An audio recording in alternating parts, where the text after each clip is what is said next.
I'm about to give you the 3 keys of follow-up you need in sales and in life in general, because the follow-up I do in sales, I do the same exact follow-up with my contractors that are working on my house. I do the same exact follow-up with my family when I'm trying to arrange a breakfast. I do the same exact follow-up with my wife when I'm trying to have a date night. I do the same exact follow-up with my friends when I'm trying to hang out. So follow-up is applied to all of life and not just sales. But let's just stick with sales for this video.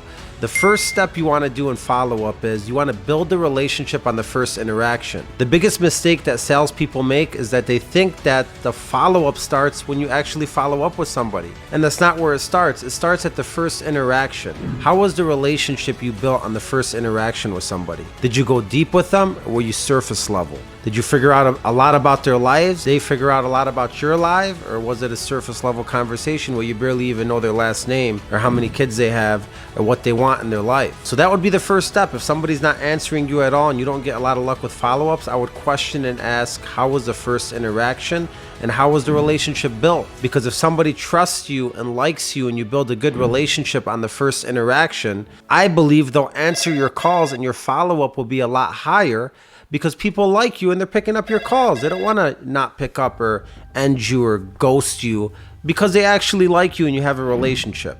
How do you build a relationship? You go deep on the first call.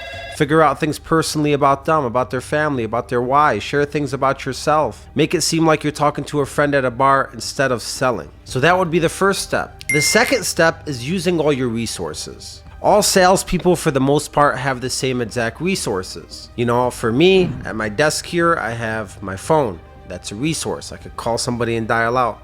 If they don't answer, I have the voicemail. That's a resource. I could leave them a voicemail. If they don't answer or call back that, I could send a text message. Now I'm texting them. That's another resource. If they don't answer that, I could also send an email. That's another resource. A mailer. That's another resource. Face-to-face meetings is another resource. These are your resources I think of in sales or in everything in your life. How do you leverage those resources to your advantage? So when I think about your resources, I think about things like I call somebody and then I use that resource. Then I text somebody and then I use that resource. And then I leave a voicemail and then I leave that resource. And I leave an email and I leave that resource. So step number 2 is using all your resources. Instead of doing one thing or the other, why don't you try doing everything and communicating from all facets? So that way your client is smothered with your communication. They know you're passionate about your work, because it's not coming from a place of annoyance. It's coming from a place of passion. If somebody tells me, hey man, you've been blowing me up, text, email, calls, voicemail, what's going on? I'm just trying to help you. Here's what's going on right now in the market. Here's why I've been calling you so much. Boom, boom, boom. Or I know that this is very important to you. You told me A, B, and C on the phone. I'm trying to help you with A, B, and C. In order to help you, we got to move forward on this. What's going on? So you leverage the stuff from the first relationship and the first interaction you had, and you bring it back into your follow-up if necessary. So again, step number 1 is mastering and nurturing the relationship on the first interaction. And step number 2 is using all your resources. Now here's where it gets critical. You need to listen up here. If I'm salesman A and salesman B is right by me and we both work the same job and we both have the same resources, all right? And you want to hire somebody or you want to see who's better at follow-up. And let's say I send a text, email, and a voicemail to every single client I talk to,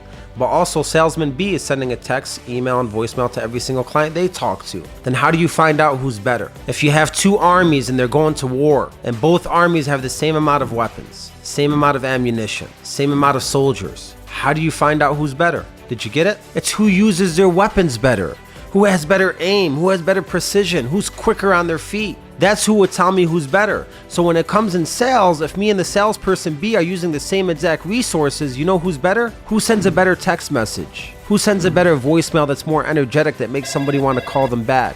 Who has a picture of their family in the email? Who puts photos from the conversation in the email? Who makes it more personalized to that client will tell me the salesperson that's better at follow-up. It's all about the content inside the follow-up. If we have the same weapons, and it's just about who uses those weapons better.